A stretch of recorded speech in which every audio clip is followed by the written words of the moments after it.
Jim, I'm so excited to talk to you today. Thank you. Thanks for having me. Thanks for coming down the road. Yeah. You're just like right down. I walked like 2 minutes. It's tough. A jolly little walk. So Great. You're the CEO and founder at Solutionreach. And Solutionreach, first tell us a little bit about Solutionreach in terms of it is a management system, but it serves what would have been a very big pain point prior to its existence. Yeah, so we're a SaaS platform. We're in the healthcare space. Specifically, we're a patient relationship management platform. Mm-hmm. What we do is we actually connect doctors and patients, and that's, I think, the pain you're talking about. That no-show Yeah, there's so much with it, right? From the very beginning of the relationship all the way through to after. So if you think about it, we've all experienced this. We go to the doctor. The doctors can't really scale because the doctor's seeing so many patients, so they're usually behind. The experience isn't great. We're waiting.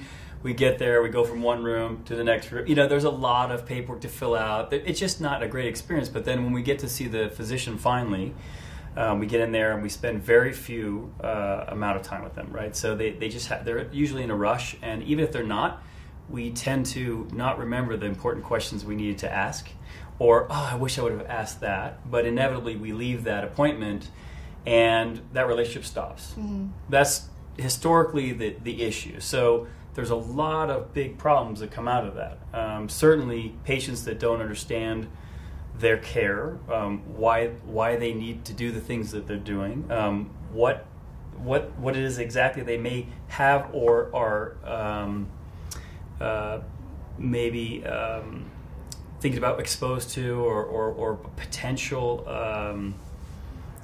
diagnoses that they could be involved with. And so there's a lot of questions that remain, and we don't get to ask those as patients. It's very difficult to go back to the doctor. Right. So I'll give you an example. So this year there'll be 125,000 people that die in the United States because of not taking their medication. And there's two reasons for not taking the medication.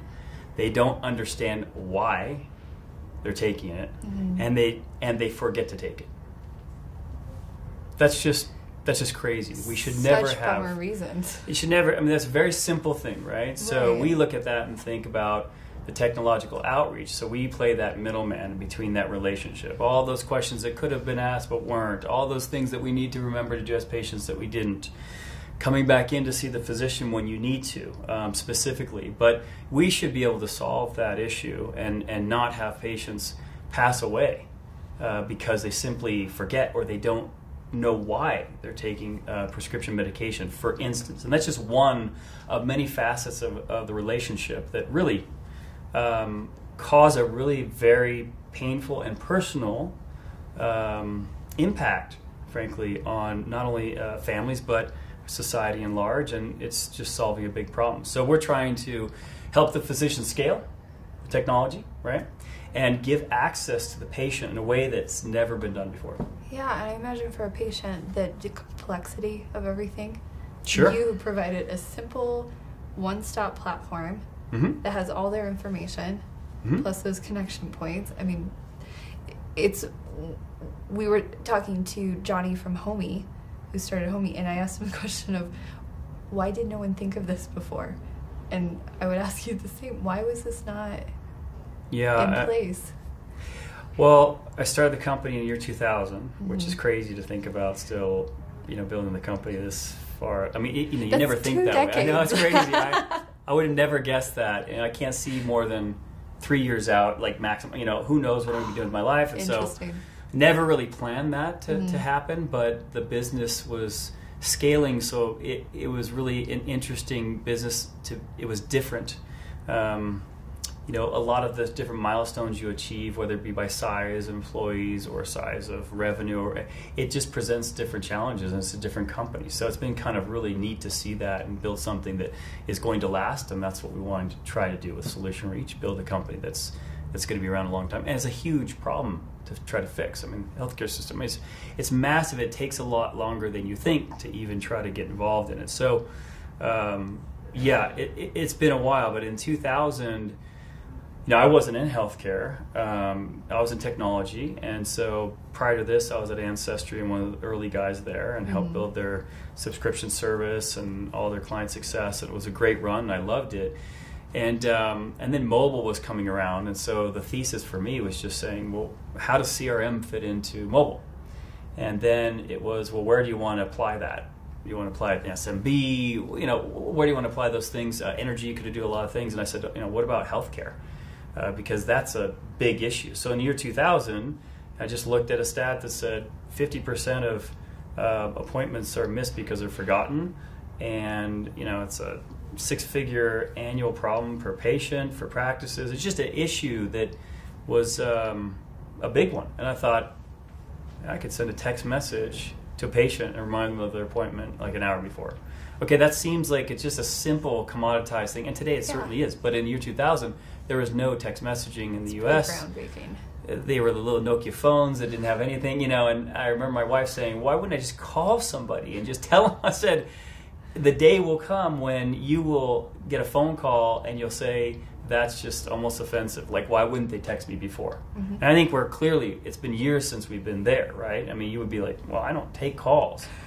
Text me, and then if I need to talk to you, I will, but if I can handle over text, I just will do that. I mean, that's certainly where we're at today. And so it was fortuitous to kind of be ahead of that curve, but certainly that's where we started. And today, we've just been 18 years, going on 20, building all kinds of different solutions along the kind of spectrum. That's amazing. You identified a blue ocean within an industry that I would think every stone had been unturned. I mean, I think it gets really convoluted too. The more we built a really interesting business. I think if you're successful, then it's capital. I mean, capitalism, right? So we're going to have a lot of competitors that come along, and it's kind of neat to think that we started something. We're the first company to send a text message in the healthcare in the world. So it was kind of cool.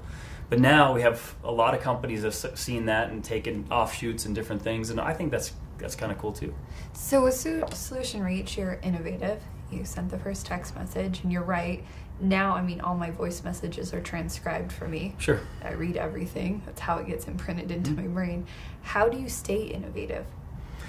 Well, there's a few things you have to do. I mean, you have to be thinking about product all the time, and that's probably another discussion. How do you stay ahead of things? So certainly there's a couple different things that we look at. There's technology that's coming around, and there's some great technology that's going to enable us to do a lot more and take the place of SMS. And so you have to think about how do we incorporate new technology. So that's one. That's how you innovate. And that's more along the lines of just making sure you're with the latest kind of waves, and I think that's important. But the other thing is listening to customers and trying to figure out the problems that they have. And no doctor is going to tell you what they need. That doesn't happen in healthcare. They say, I don't know, these are the problems we have, and just go figure it out for us. I don't know, do what you guys do.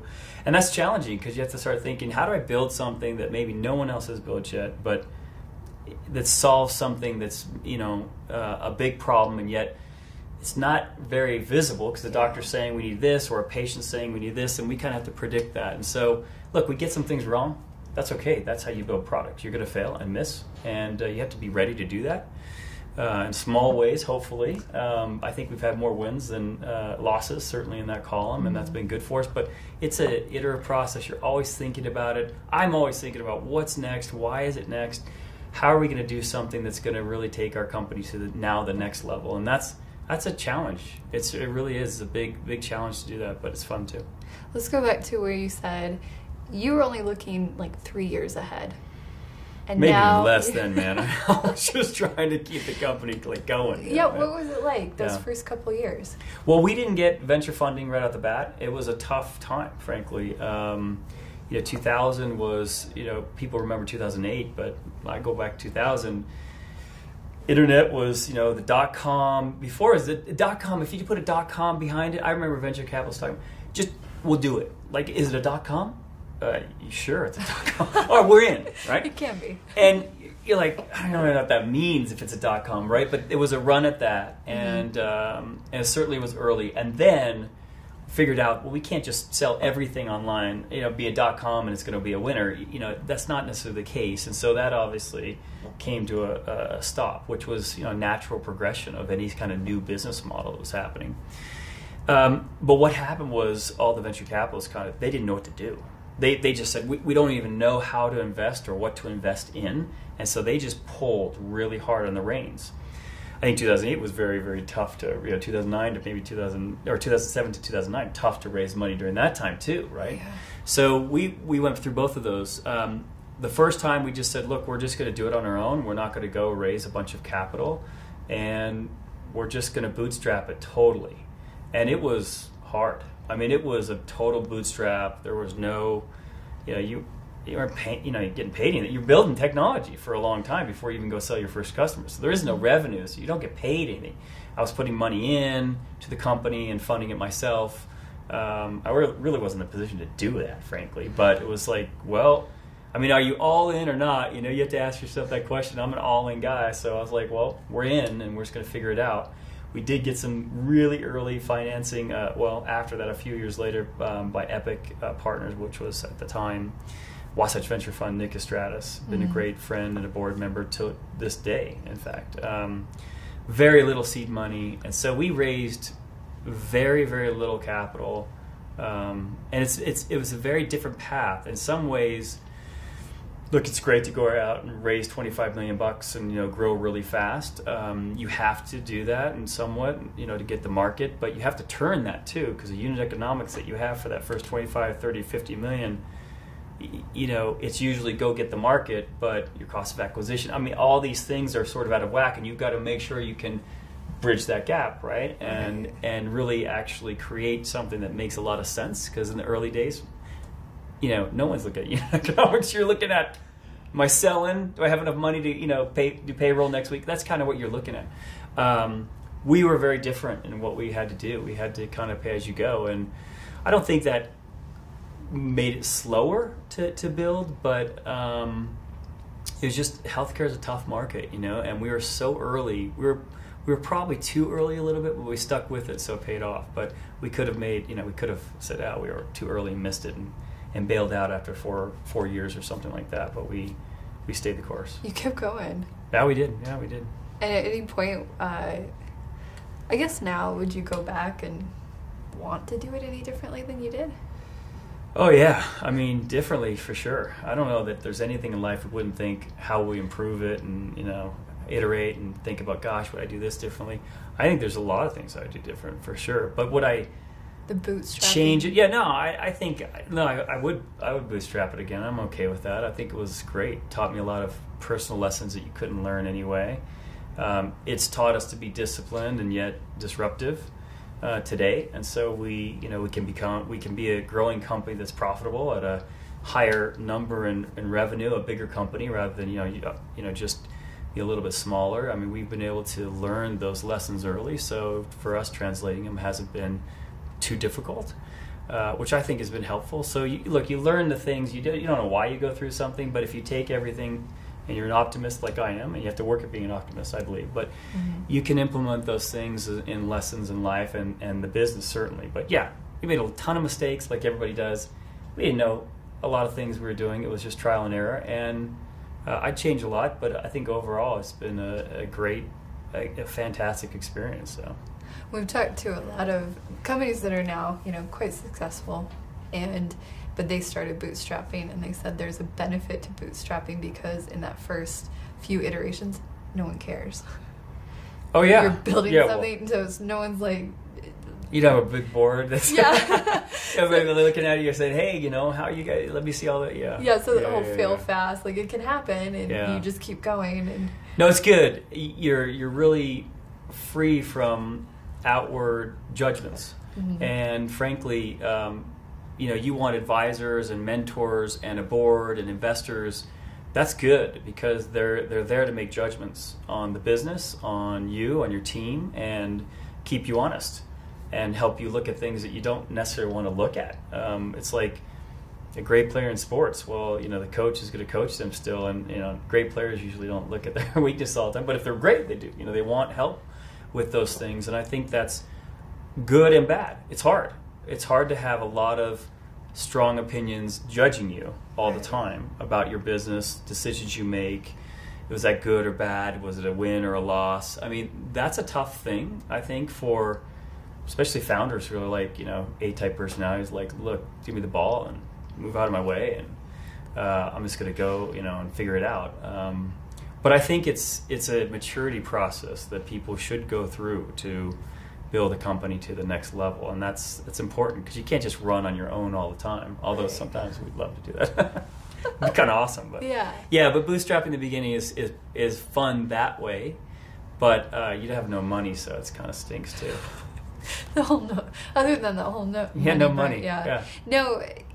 18 years later, did you expect to be where you are now? Back then. I never. I don't think so. I never really thought about it too much. Mm-hmm. I didn't think about the end result or where I'm going to be or all the company size. I just had very short milestones, and I was very heads down. That's kind of how I'm built. I'm not thinking about, well, someday we're going to be. It's not that I didn't have a vision about it. I believed in it certainly and put my life into it pretty much, but it wasn't about we're going to be XYZ company or we're going to have a building someday or X amount of employees. It wasn't ever about that. It was just about how do we solve this problem, and it just was all consuming in a lot of ways and building a business. And so you kind of raise your head and you look around and go, wow, we've kind of got something here, but it only lasts for a few seconds. You're back working at it. That's kind of how I've always done things, lived my life. So it's sometimes it's looking from the outside. I forget. I don't realize some things. People go, wow, you have a building and you built this company. I'm like, what are you talking about? Like, I don't see it a lot of times. I'm like, we're just doing fun stuff and cool stuff, and but it is something that's really a great opportunity for me in my life, and a great blessing for sure, and a stewardship and a responsibility now more than I thought or signed up for. I think it's important. So it's when I say it's important, I mean it's all encompassing. You have to start thinking about how people view you, especially our solutioners. We don't use the word employees, but essentially the impact that you can have with them, the example that you now need to have in terms of mentoring people and how they view you and how they view their careers. You're all of a sudden really trying to help people, and you're in a position to do that, and whether you like it or not, you're in a position to have influence. And so I think that's a great blessing to have in my life. So it's been great. And I think it speaks to that, what you were saying, that I think it's brilliant the way you said discipline as well as being disruptive, like that ability. So hitting milestones, I think that's where entrepreneurs or people starting something like you started and growing it, you can get burned out so fast. Oh yeah. If you're always looking at that thing that is just out of reach. Right. But that milestone, that's a great way to go about it. Yeah, I think so. I mean, I don't know how people. I mean, anything you do, it's a process, but it's hard. I mean, it's one of those things where it's not for everyone, and some people, they can run for 3 years, and then they better sell it. And if they can spin it up fast enough and sell it and make a bunch of money, and that's what they want to do, I mean, great. But they've got like a 3-year window or a 5-year window. They just don't.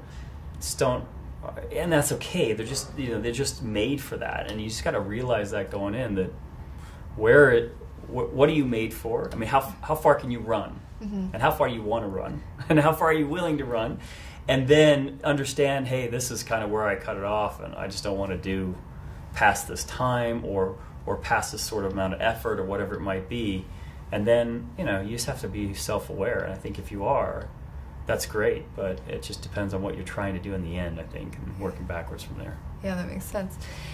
Now, when I was looking at Solutionreach, and I've heard so much about Solutionreach, and you in particular, I know that, I don't know if you officially mentor people, but I know a lot of people who've looked to you as a mentor and a thought leader. Wow. Let me know who they are. And many respects. Maybe I should call them back. Yeah, I've heard things, Jim. Yes, right.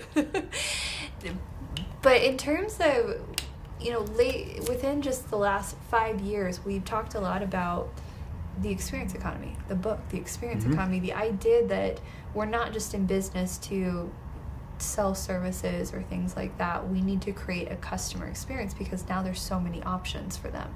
So they want to know. I feel like you're ahead of the curve in that you went into healthcare, which is very much not known as a great experience. It's often known as a bad experience. And you created that. long before other businesses onboarded with this idea of we need to create quality experiences not only for our consumers but for our employees, for anyone who touches that. So sure. Was that ever intentional? Obviously improving, upon a problem that was out there, but...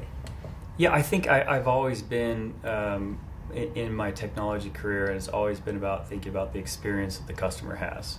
And you're right, switching costs are so low now. It's crazy, and it wasn't like that. It doesn't matter if your business is even, you think about enterprise, if you're an enterprise software company, the switching costs historically were so massive.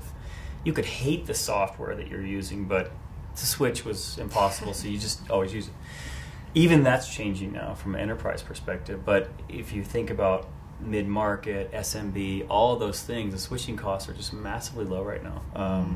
Technology from a technology perspective, and so it's all about the experience and why are you staying with it? What produces loyalty? That's a tough one. That's frankly a brand new concept that's just evolving now in SaaS.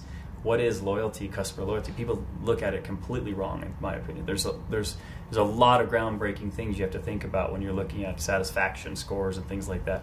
Has nothing to do with satisfaction scores, frankly. It's just amazing that I think it's wrong, our thesis, how we look at it. But anyway, I'm kind of getting off track, but you're right. It is about the experience, and you hope that you provide the best experience you can in a work environment with your people. That's the first thing.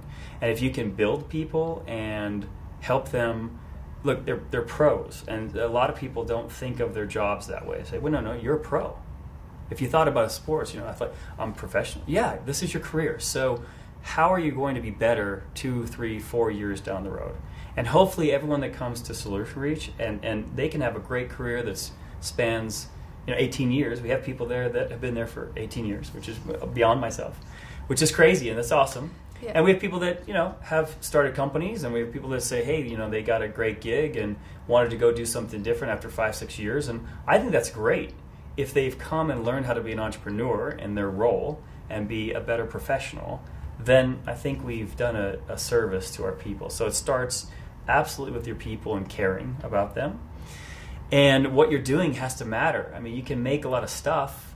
You can build a lot of software that does stuff. That's fine. I can't be doing that for 18 years, selling a lot of software that doesn't have an impact behind it. I think for us, we're really driven to say, look, healthcare, we all know how the movie ends. In your mind, fast forward 25, 50 years, or whatever it might be, you can see that diagnosis information is going to be instant. You're going to look at your doctor more as a consultant than an actual diagnosis provider. The caregiver is going to be very different. It's going to be more team-oriented. There's all kinds of, we can all kind of envision that. But today we're not there, so who's going to build it? How's it going to change? I always ask that question, so who's going to do it? Well, we've got to do it. I mean, I feel like there's a lot of great companies in healthcare trying to do it in the world. Awesome. Well, we need to be one of them. And, today we're engaging with close to 100 million unique people. So that's 1 out of 4 Americans, and through our physicians. So we're in a position to actually have an impact and change the experience.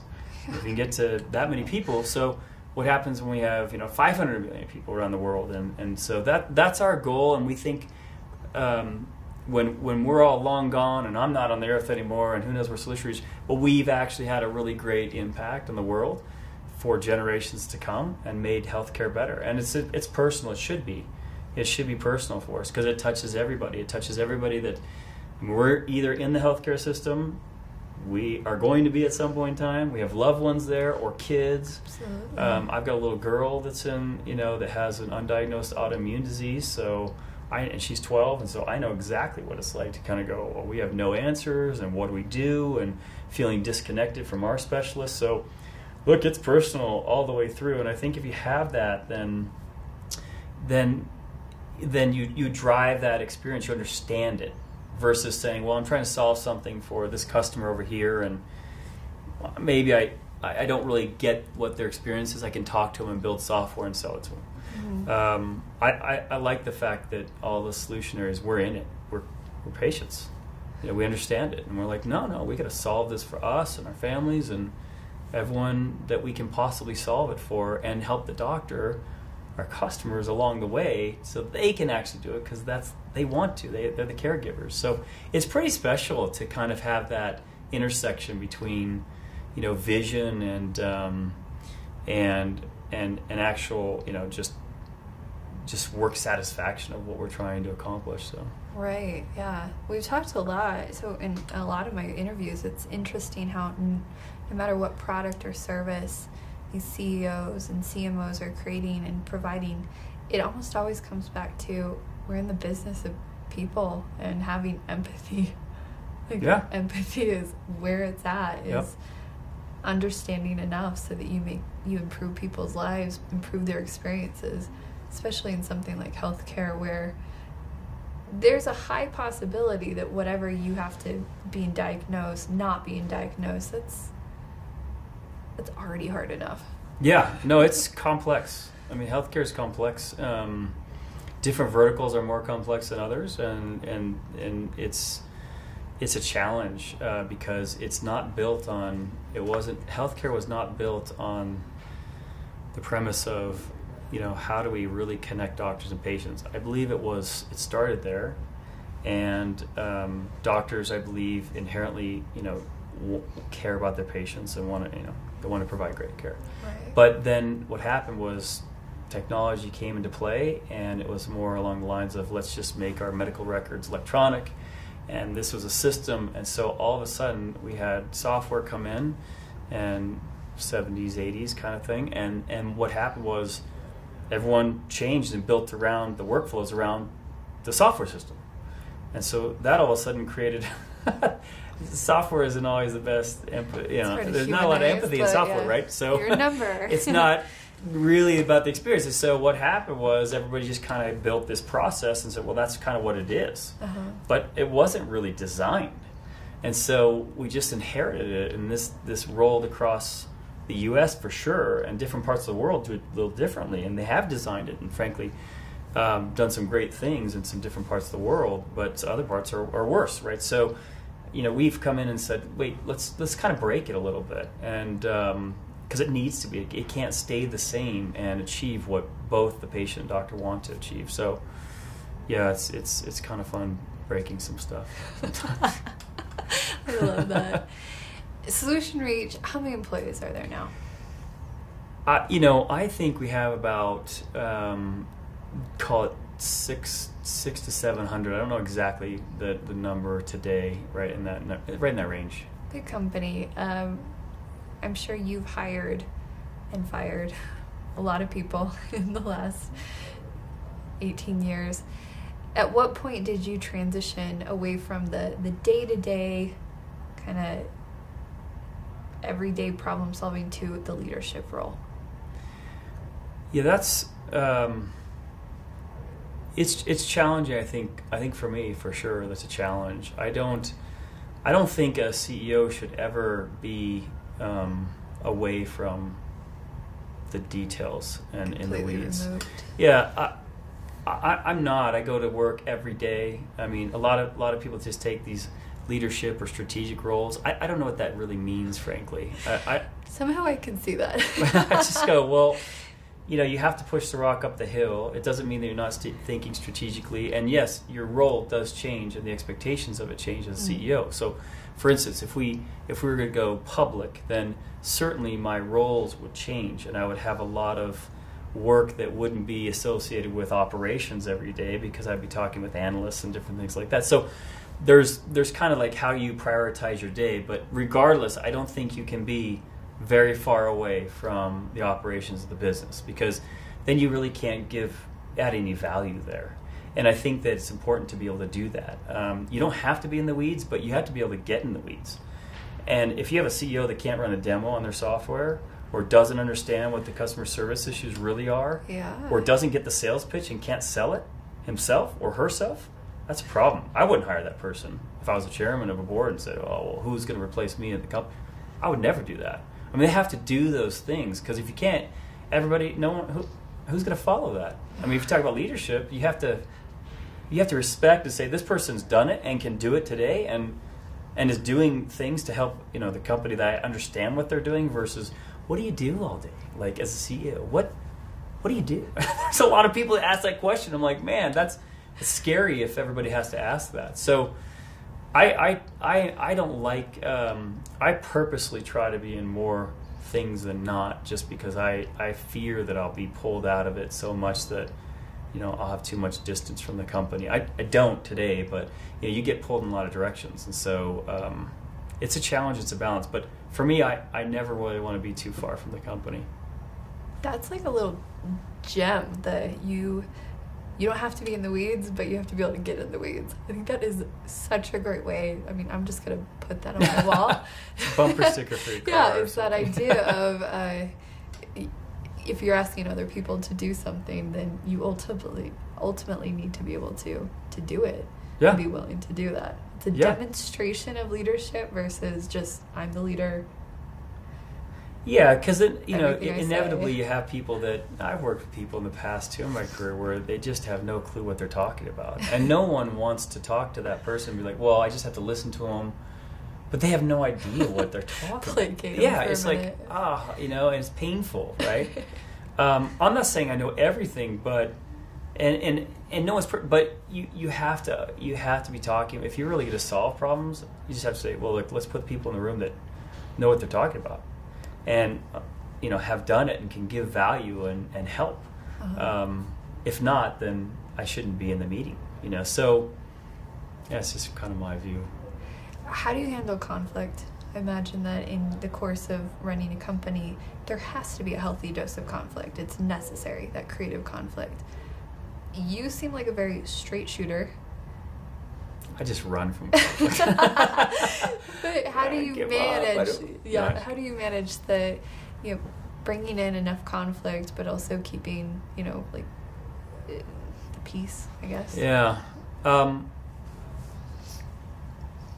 I'm sure there's a lot of, I've read a lot of books on it, Crucial Conversations, there's a bunch of books on it, right? And I know that there's definitely people that probably do it better than me. There's a lot of great thought leadership on it. I think for me it comes down to a couple of things. If people know that I care about them, and they can trust in that, in terms of their career, personally, that they're fulfilled and heard, and they don't have to doubt that, then I think that you can have really healthy conflict, and you can kind of cut to the chase in meetings about topics and not hurt feelings, feel like, well, that was my project, or you're stepping on my toes, or I think that people understand that, but it's hard in a company that as you grow to have people really believe that you care about them. But so you have to kind of replicate that throughout the organization. The executive team has to feel that way, managers, midline managers, and some people don't all the time. But I think there's a big distinction between a CEO that really actually cares about me versus, well, there's a CEO that just doesn't care, just wants to use me as much as he possibly can to get forward the company progress, and then whatever happens to me doesn't matter. And I think that's really important. I try to have that message out there. So when you have tough conversations, look, if they know that you have their best intentions at heart, even if you have to make hard choices, it's not fun making hard choices. It's lousy, and sometimes it affects people, and always affects people with change. But you have to start thinking about, yes, I understand that, and talk through it and help people understand it. But if they know that you care, then they're more willing to say, let's have hard conversations and be okay with it. If they think you don't care, you never win the day. You can't resolve anything. You just come to the point of saying, okay, we'll just do it your way. Right. And that creates a terrible organization. I think it's a challenge, though, for really strong-willed people to actually not run over other people, right? I mean, I have it too. I mean, you can say, well, no, it's a great idea, and you can run over people unintentionally, and so you have to kind of back up and really take into account and say, wait a minute, did I do that too fast? Where am I?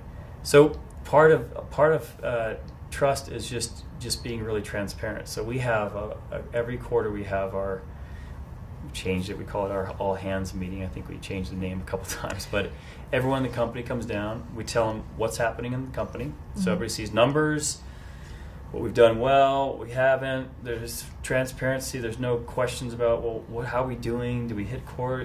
How's sales? We go through all that. We talk about what's happening next, what we're trying to accomplish, and then my favorite part is the Q&A part. And I'm like, there's three answers. There's yes, no, or I don't know. But I'll tell you, and we'll talk about it. So a lot of things come up, but I think it's really important to say, look, I'm going to answer your question. I'm not going to dodge it. I love the just free form, just Q&A. People get up, and a lot of people don't want to, so we've instituted this anonymous question kind of thing. But I think that's the most important thing. If you can just try to say, look, I'm going to be honest with you. I'm going to tell you how it is and why. And you know what? We're going to get things wrong too. I'm going to make mistakes, and you have to own that. And I think if you say, yeah, I blew that one. I totally blew that one. I thought this, and I was wrong. Then people feel like, okay, they're honest about it. Yeah. Rather than having this ego of having to be something and always be right. Don't have all the answers. No. Not going to be right a lot of times. That's okay. That's human nature, and it's a process, and it's how we handle that I think is the most important thing. So, look, it's kind of a long answer to your question, but it's one where I try to do those things with our executive team and our management team in the company. And when we're doing that well, it seems like we have really good alignment, and we can overcome a lot of different challenges, a lot of different diversity challenges as well that we're facing, which is different. It forces us to change a little bit, be uncomfortable maybe, and that's okay. But I think that's key. If you know that someone's good, well intentioned, then you can work through things. It's when you don't believe that you're in trouble. Yeah, I think it's a good demonstration of it's okay to be uncomfortable right now. We're creating this space. We're going to be uncomfortable together because that's the best way to get at the heart of something. Mm-hmm. At 97 Floor, we collectively will read several books, and we just finished with Never Split the Difference, about negotiating. And the biggest thing they talk about is this emotional intelligence. Mm-hmm. Being able to say, hey, I care about you. So much so, I'm going to tell you where you think you're coming in here, but you're actually coming in here. Let's talk about this. Mm-hmm. And then the next book we've already started reading is Radical Candor, where it's a great book. Yeah. It's that aspect of, I kept thinking of that when you were saying, being able for senior leadership to give feedback to the intern and vice versa. Mm-hmm. Like, it's this idea of that intern saying, why are we doing it this way? Yeah. And then being able to have a conversation around that, because maybe they have an insight, some fresh eyes on everything. Yeah, I think one of my favorite terms is the idea wins, and I think it's great. I love it, and we try to implement that in everything we do. But it's hard. A lot of people don't want to give their opinions or thoughts, or don't like conflict and want to avoid it, so they don't address it. And sometimes it's radical candor. Look, I've been through it. Sometimes it's great to get the feedback. Other times, I don't really want feedback. It's like, oh, come on, it's killing me, man. I mean, I'm trying to do it as if I didn't know. Yeah. But it's hard, and it does put you in uncomfortable places. Again, it's the intent that it comes through with. I'm really big on intent and delivery, and just trying to be conscientious of someone and giving them feedback appropriately. That's a big thing for me. And I think it's important. How you give feedback is maybe more important than the feedback you give many times. Yeah.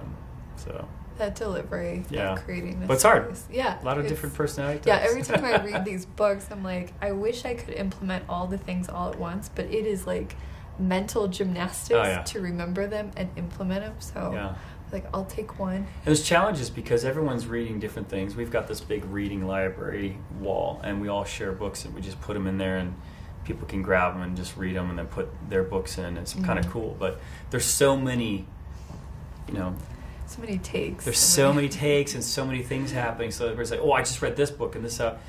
It's like, okay, I'm not on that book yet, and so I'm trying to implement this, and this other person's implementing something different. So it's good. It's good, but it I do love gets that. confusing. You can always tell what someone just read. Yeah. Because it goes like, out. Race is really important. Yeah. Yeah. Hear ya. Love that. Now, let's talk about what's happening here in Utah.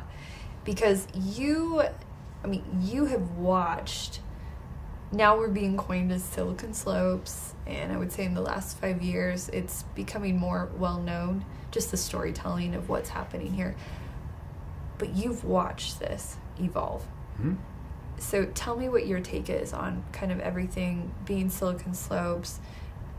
Is this the hub that we think it is in terms of low cost of living, high opportunity, a lot of innovation? Well, look, I mean, if you look at the statistics, I mean, certainly we've led the way in the last 2 years in terms of, highest, I think it's 21% or so in terms of increases in salary wage, in terms of, we're leading the country and as a state, in terms of all the success is coming here, frankly. So I think that's fantastic. And so the statistics say all those things, and I think that's absolutely, it's ours to lose in a lot of ways. I look at that. So I'm complete fan of Silicon Slopes and that branding that's coming along with it. I think Utah has been a place with really smart people and great technology, and it's been almost one where but you kind of have to leave Utah if you really want to play with the bigger boys and get and still like that, frankly. That's still the case. There's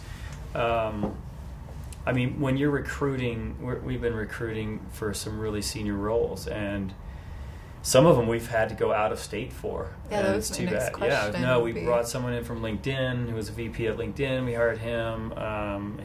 He relocated from California. Our chief operating officer relocated from San Francisco as well. We had someone really strong in healthcare that relocated from the South. Healthcare, and typically in the South, is very strong because that's really kind of the core of where that came from. Healthcare, systems.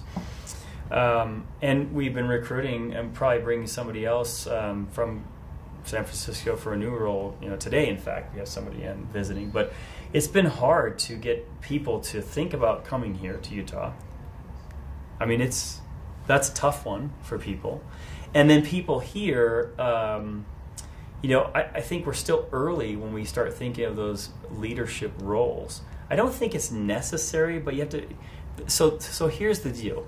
When you get financing, when a lot of people start bringing money in, okay, and that's what's happened. So we were one of the first, I think, bigger deals that happened with a private equity firm. It was Summit Partners. They're one of the best firms in the world, frankly. And when we brought that deal early on, and there's obviously a lot of companies that have done great before that and after, and brought these firms to Silicon Slopes, right? So not just going to the Bay Area, but they come with preconceived notions, right? So you have these guys that are on these boards now and thinking, well, we really need to bring in a heavy hitter from, Boston or New York or, maybe Chicago, but certainly San Francisco, because that's where we're from.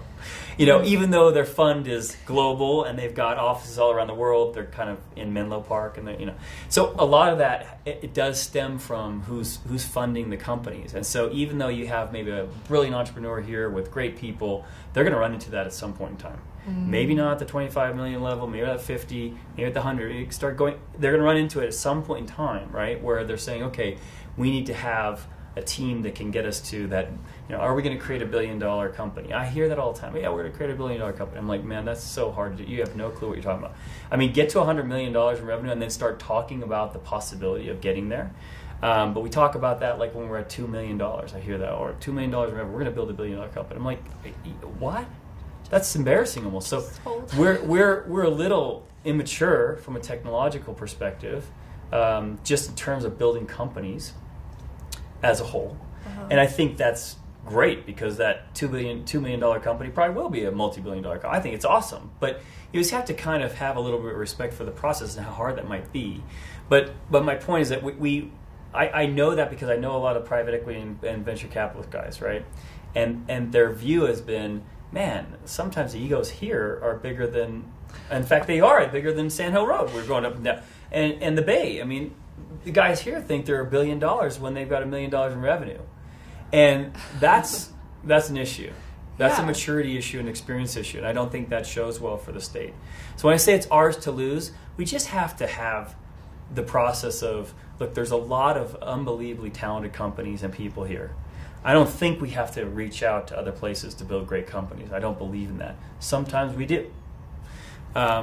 We have to be open to that idea to get better. But I think that brings a lot of talent here into Utah as well, and people that will start companies here that are kind of transplants, and that's okay. That brings diversity, different thought structures. I think that's all great. I think again we're a little early, and we just have to be cautious about how we're building it, humble about what we're trying to achieve, and grateful for what we have achieved, and I think getting after it. But it's awesome. I love how many companies are being funded. That is also a part of the economy. Now there's a ton of money that's sitting on the books, and these guys have to move it, right? I'm not saying there's not awesome ideas out there, but it's a lot easier to get funding now than I've been through 2 down cycles in this company alone, so I've seen what it is, and it's always a cycle. And I think it's been a great one for the last, 6 years. It's been phenomenal, and it hasn't turned out. I don't want it to, don't get me wrong, but I think that sometimes the money comes a little easily, and then we burn and grow, and it's all about grow. Oh, that company's growing really fast, so it must be awesome. You're going to be growing when you're early. If you're not growing massively, there's a problem, right? It's not hard to grow from 0 to 100 customers. Well, it's 100% growth, right? So you should be growing really fast, but I think it's also one where I'm concerned we've got a lot of companies that get out there, get 10, 20 million in revenue, or I'm sorry, in funding, and then I want to make sure that they're healthy enough to go out and get 50 or 100 million and go to the next phase and build something that's really going to be substantial if they choose to do it. But it's just money's come a little easy. I don't mean to be kind of sour grapes about it. I just think that, man, what's going to happen when it's not easy to get the money, and it's not so easy to you can't burn forever. Right. You got to turn at some point in time. And I think these companies there's a lot of companies that are going to start steering to go, I'm going to go profitable. Well, okay, how do you do that? You can't burn forever.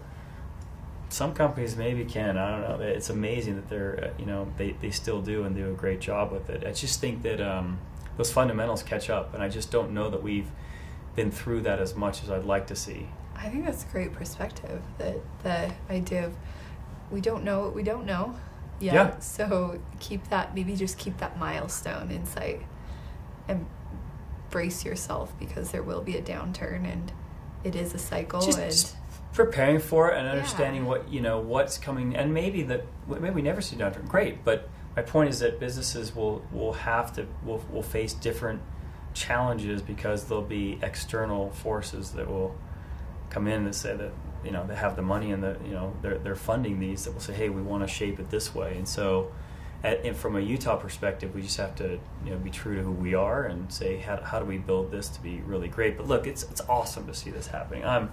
I'm super thrilled and grateful for a lot of the guys that have come and gals that have come before and just done amazing things with their companies and been successful and paved the way for me to make it easier to build a company. There's just been a lot of fantastic people that have done things that I can't even dream of, and they've just been so successful. And I think that we should show them a lot of appreciation and gratitude. And there's some great young companies that are doing awesome stuff, and I love that. I just think that's it's one of the greatest things about our country. So it's exciting. Yeah, and I think that mentorship, the mentorship you can provide to someone within their first 5 years is going to be, it might help them avoid a lot of big mistakes, bleed out money, but it also keeps them on task and on target in a way that's, I can't imagine. And just organizations. I've learned a lot, and I've had great mentors for me, and I can't imagine all the mistakes I would have made that I avoided, So it's just passing along from someone who's helped you to, helping someone else. I had, my mentor, really helped me out quite a bit, was Greg Gianforte. He was out of Right Now Technologies and started that company and sold it to Oracle for close to $2 billion, and he started the company, and it's still in Montana today. And it was this 2,000 plus, organization, biggest provider of jobs in Montana, and it's a tech company. Amazing. Mm-hmm.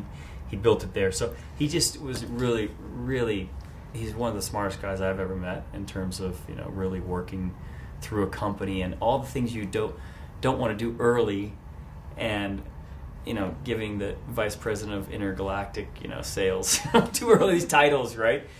Because you can't manage those things, and we do that early on so we can attract people to jump. Oh, you want to be a senior vice president? Come over here. Well, it does a disservice to that person too, because they're not a senior vice president. They maybe aren't ready for that, but they get that on their resume to build it quickly. And so it dilutes what that title is, and then they go to get that other job, and they can't get it. So true. So there's a lot of that I think we got to be careful about and avoid. I am going to aim for a title in intergalactic. I think you should, though. At least. You got to aim high. I don't even care if it's intern, but intergalactic will be part of that. Cool. I like it.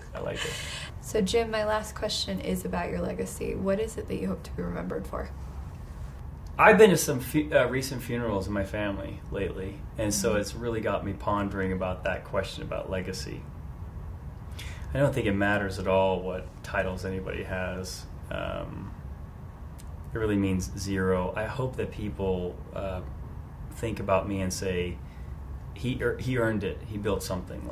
I think earning something is really important, and work is an eternal principle. So I hope my kids feel that way. And I hope that people feel that way. I hope they feel like I've been a friend to them and care about them individually, and that we built something pretty special, and we were fortunate to be a part of it. But mostly, I think the most important thing is for my family, my kids, and my wife, just what they think about me, and what I've been able to teach them. And if I can lift them to be better than me, which sometimes isn't that hard, because sometimes I'm not great in some things, but that's the whole point of having each generation. You can make the next generation better than you had.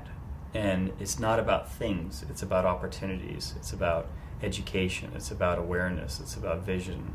And I'm really a big believer in that. So I think if I can pass that on, then I'm great.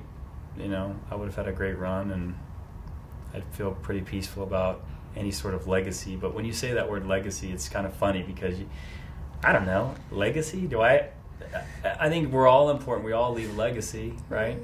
And it's the most important to the people that we're closest to, I think. But I hope that people feel like, I tried to help them, in every way I could in building something and building it together, because, there's a ton of people that have just had a great impact on my life and helped us build a great company. So that's what I hope. I think that is a brilliant answer. I don't know if it is, but that's what it is. I love it. And thank you for the time today, and for sitting down. Yeah, it's fun. I appreciate it. Yeah, so thank you. Till next time. Okay, sounds great. Thanks.